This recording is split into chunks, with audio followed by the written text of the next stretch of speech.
আমার প্রিয় খ্রিস্টীয় বন্ধুরা, প্রভু যিশু নামে আপনাদের প্রত্যেককে স্বাগত জানাই। আপনারা দেখছেন চ্যানেল জিসাস ভয়েস বাংলা। আমরা এখন আজকের একটি গুরুত্বপূর্ণ আলোচনা দেখব। আসুন আমরা প্রভুর সাথে আমরা একসাথে মিলিত হয়ে এখন আমরা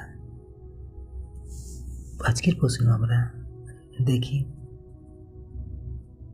তো প্রভু বাক্য আলোচনা করার আগে ছোট্ট একটু প্রার্থনা করি বাক্য পড়া নিয়ে।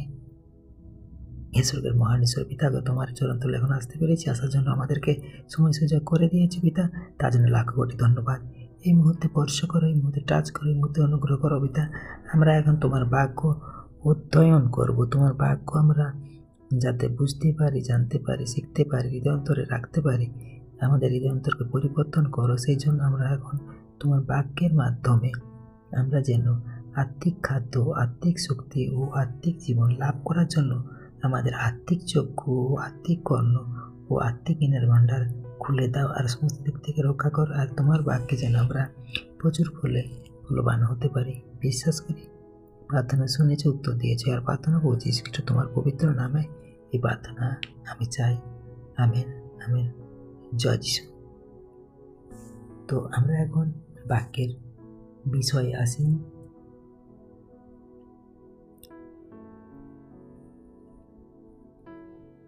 আজ আমরা একটা গুরুত্বপূর্ণ প্রশ্নের উত্তর খুঁজব ও বিষয়টি দেখব। মানুষের কথা থেকে পাপ সৃষ্টি হয়। আমরা যে একটা জলজ্যান্ত মানুষ, কেউ 7 ফুট, কেউ 6 ফুট, কেউ 5 ফুট একটা হাইটের মানুষ হয়। তো সেই মানুষটার কোন অংশ থেকে পাপের সৃষ্টি হয় সেটাই আমরা দেখব। পাপ কি বাইরে থেকে আসে, নাকি শয়তান আমাদের জোর করে পাপ করায়, নাকি পাপের মূল্য আমাদের নিজের ভেতরেই? আজ আমরা বাইবেলের আলোকে বিষয়টি বুঝব এবং শেষে একসাথে আমরা প্রভুর সাথে সহভাগিতা করব প্রার্থনার মাধ্যমে। আমরা 1 নম্বর পয়েন্ট দেখি, পাপের মূল্য মানুষের অন্তরে। প্রথমে আমরা শাস্ত্র থেকে দেখি।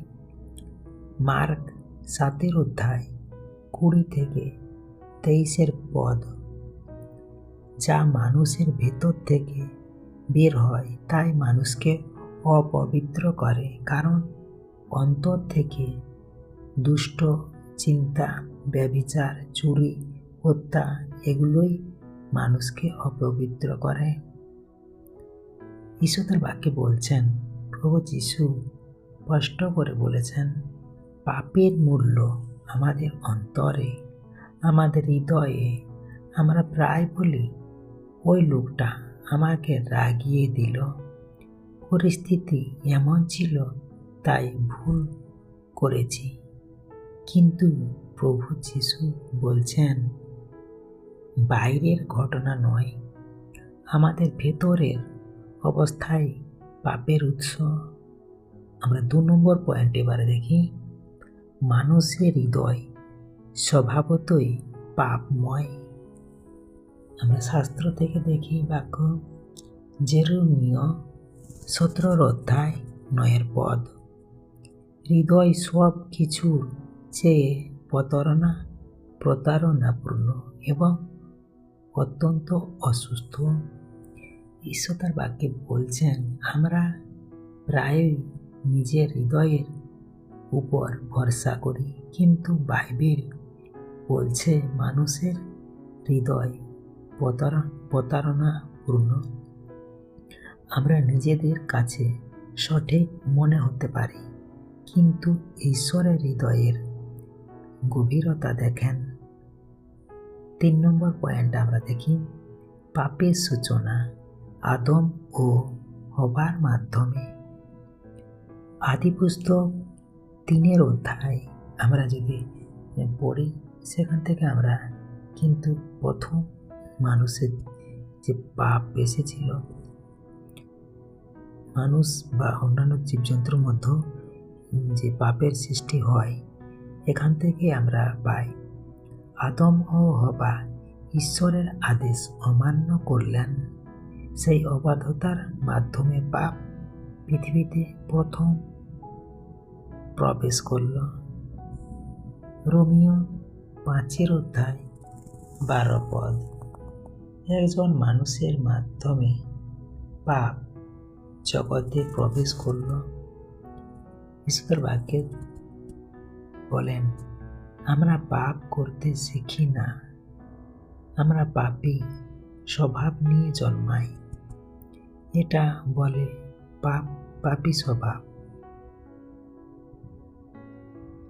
4 নম্বর পয়েন্ট আমরা দেখি, প্রলোভন কিভাবে কাজ করে।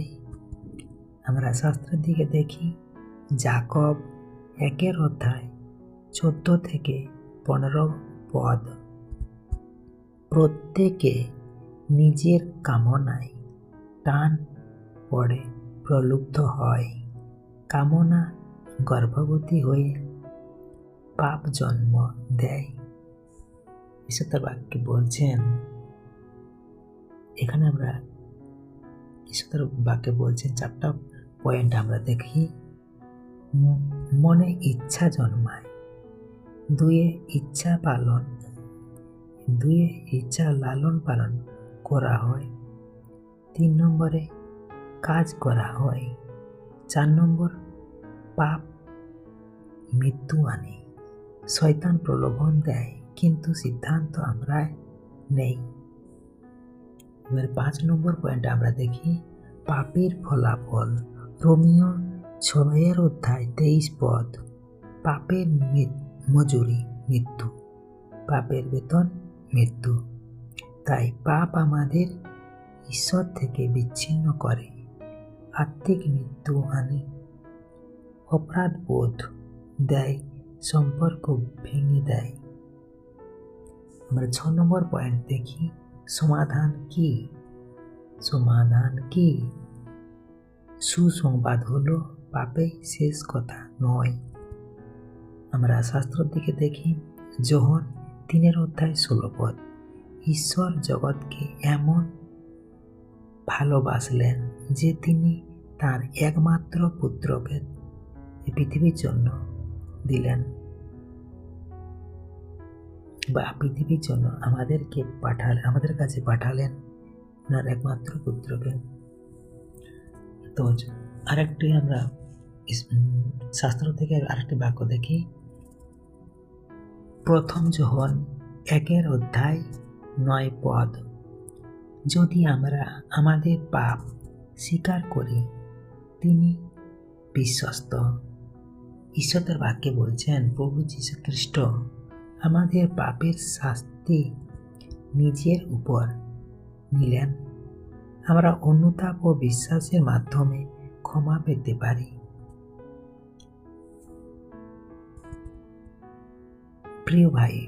প্রিয় বন্ধুরা, আজ আমরা জানব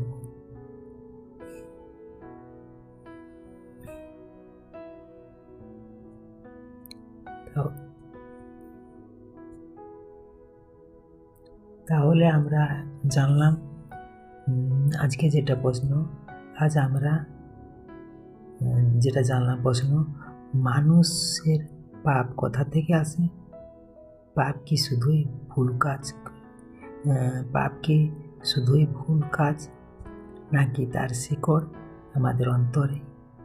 যিশু বলছেন পাপ অন্তর থেকে বের হয়, যেটা মার্ক 7 আমরা পাই, অর্থাৎ সমস্যা বাইরে নয়, ভেতরে।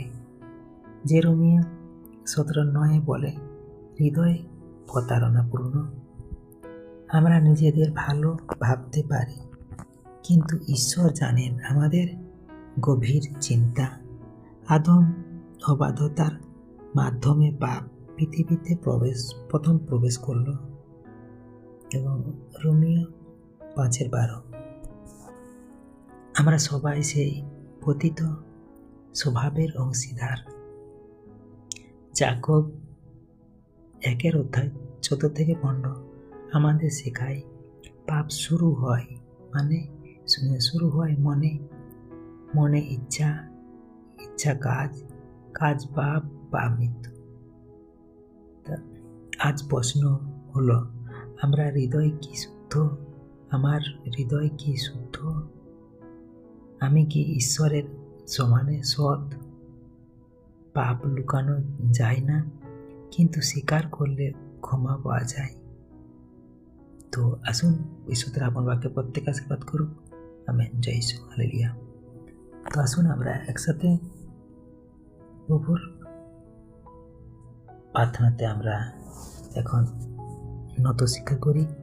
প্রভুর কাছে আমরা এখন আজকের বিষয়ের উপরে প্রার্থনা করি।